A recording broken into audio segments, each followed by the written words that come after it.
Hello everyone, welcome to Far From Just Words. The topic today is, why do Africans always have to forgive and forget?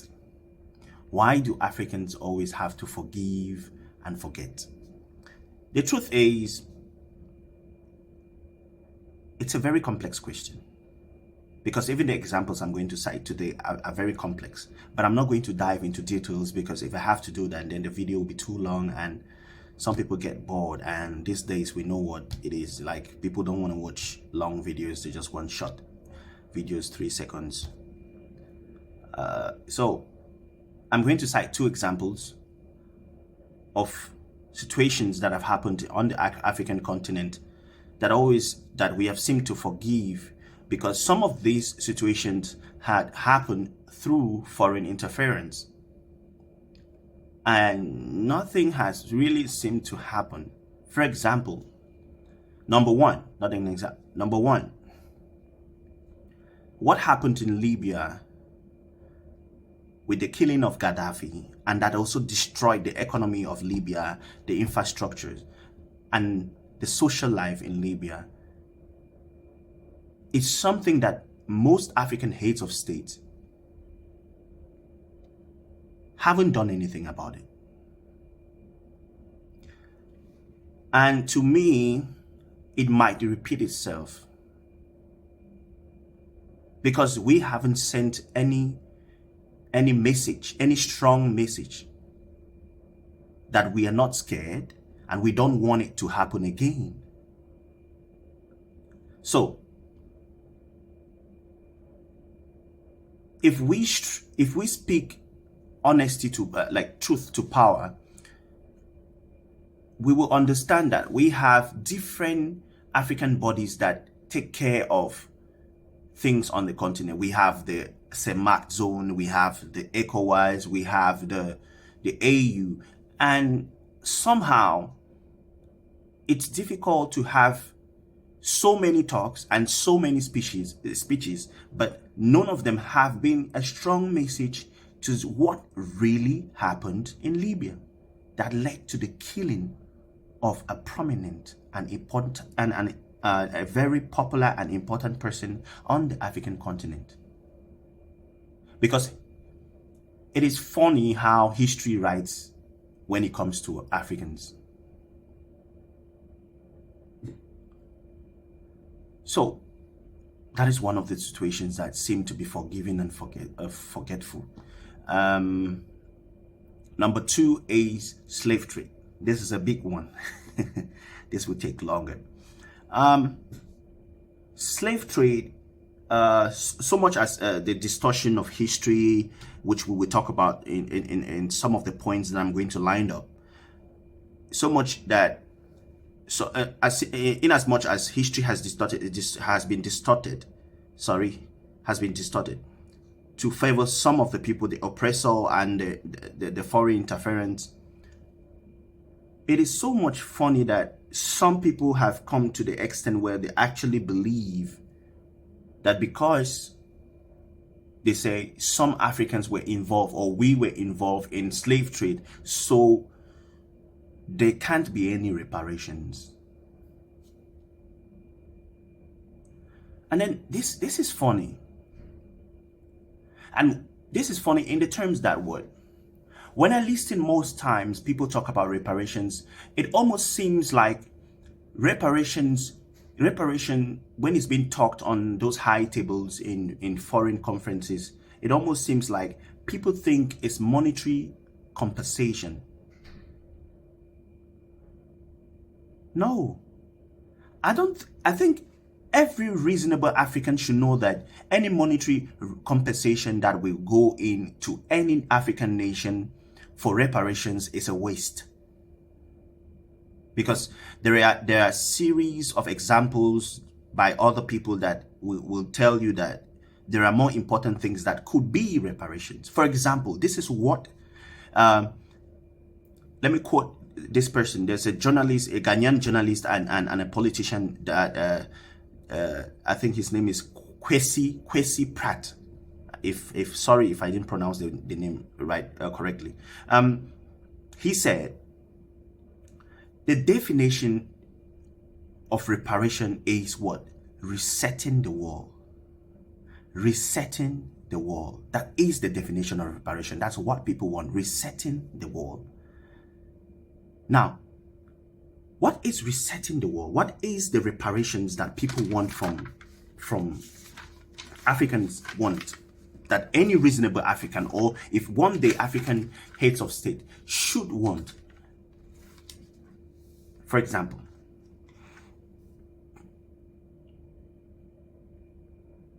there is already a disadvantage with the problem that the IMF, the WTO, the World Bank, all these organizations, the UN, were created without any of us sitting at the table.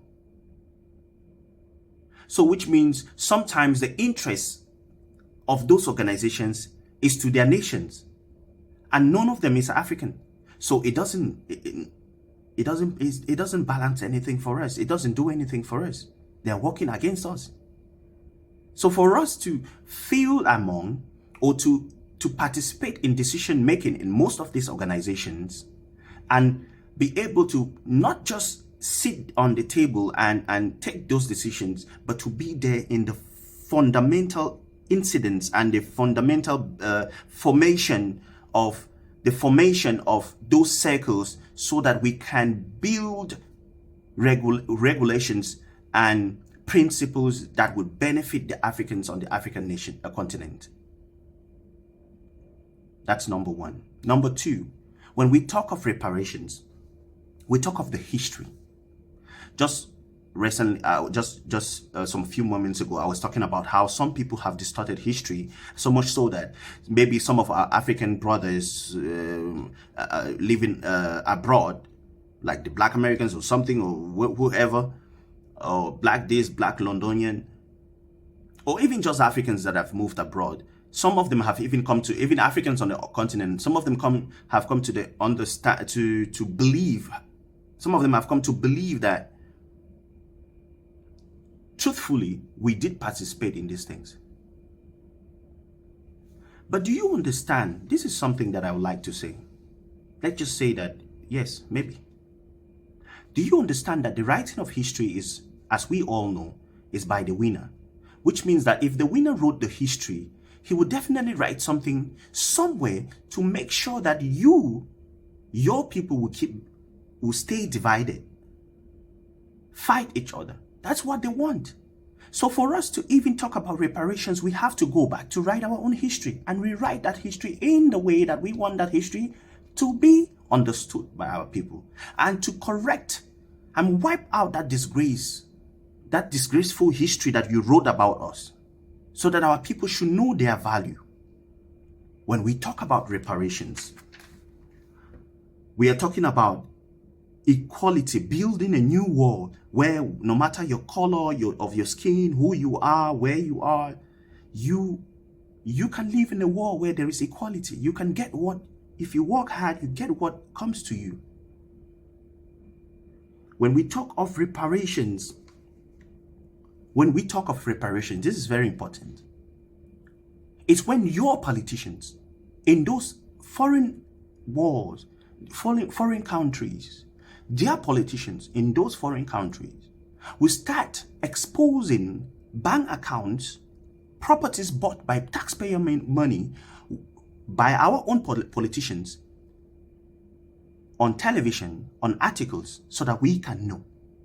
Then we know that you have our interest at heart. Then you start sending some of those monies back to the accounts, those governments, back to the government itself of that country. Not keep the money in your country. Then we know you are fair. Then those are the reparations. That is something we can think about like reparations. Those are the things. Those are ideas that we think of reparation. Not some money you go and give someone. I mean, what is that? When we talk about reparations, it's when you will stop attacking the African medicine. You will allow African medicine to grow. We can remember that, I don't know if it's Madagascar, during the Corona period, the president there came up with some remedy for coronavirus. And before we knew, that was it. He was attacked. Till today, we don't even know where the remedy went to. You see, those are those things. Stop attacking African medicine when it wants to grow, because you want to your big pharmacies to grow. You want your extortionist pharmacies and medicines to grow, where you can do anything and kill any part of the population when you don't want them. We want a place where we can build our own medicines, that we know where it comes from and how, if something happened, we could go there and look for the problem. When we talk of reparations, we talk of breaking the 1885 convention of the Berlin Conference that allowed Otto von Bismarck and all the Herwitz and all his European colleagues to come to Africa and divide Africa into pieces like it's bread for their own benefit. And now we have boundaries that we don't even know. We were not there. Those are the reparations. Reparations is when you yourself also, you stop foreign interference. You do as much as you can to stop foreign interference. Most of you have ships on African seas. Most of you have ships, not just cargo ships or business cargo ships. No, you have military ships on African waters. And yet I've not seen any African warship in your water, standing by somewhere. What are you waiting for?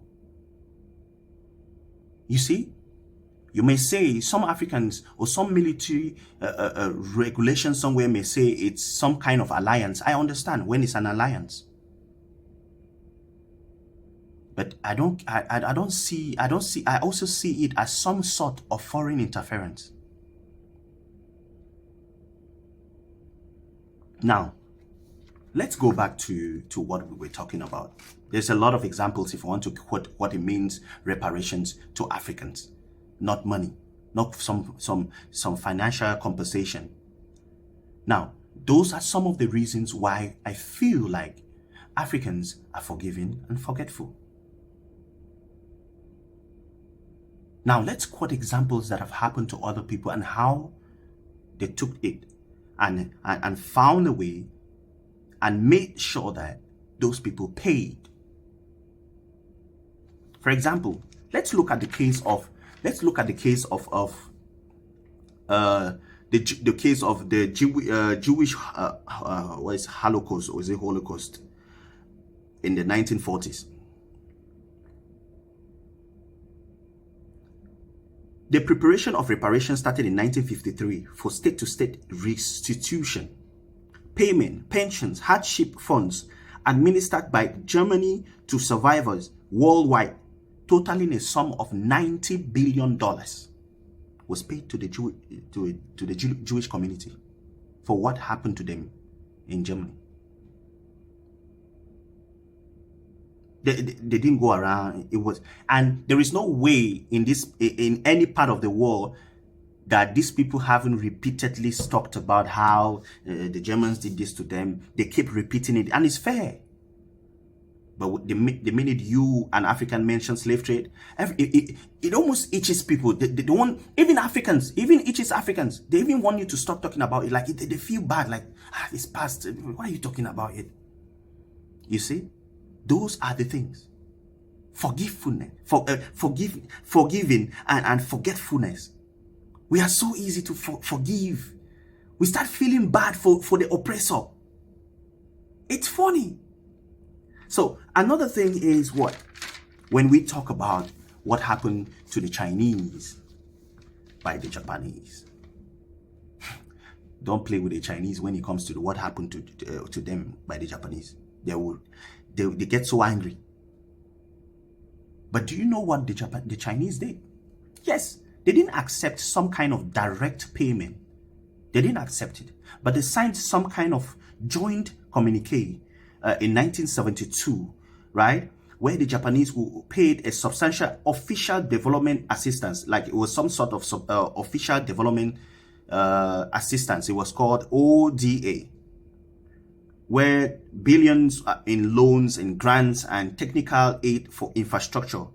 So it was some kind of indirect form of atonement to help their people. Because I mean, they're also proud people. They didn't want it to seem like they're begging for money. I mean, you're only giving back what you took from them. You're giving back that thing. So I mean, don't just stand over us and just give us money. Come and build. Come and cooperate. Stand there and do it with us as we are doing it. Show us what is it that you do. Yeah, this is it. Build it. This is our thing. You see, these are just two situations. You see what happened? They were paid. Maybe not in full, but at least there was at least, even if at the end there was forgiveness, but there was some sort of atonement. That even you, the oppressor, you felt bad. Not just standing on a podium and saying, I'm sorry. You know, you don't, I need to pinch you where it hurts. That's it. Now, I will also bring some cases where even among ourselves, there has been something of that sort. And that is why I think we have this kind of forgiving and forgetful mindset. Let's look at the case of the war. Let's look at the case of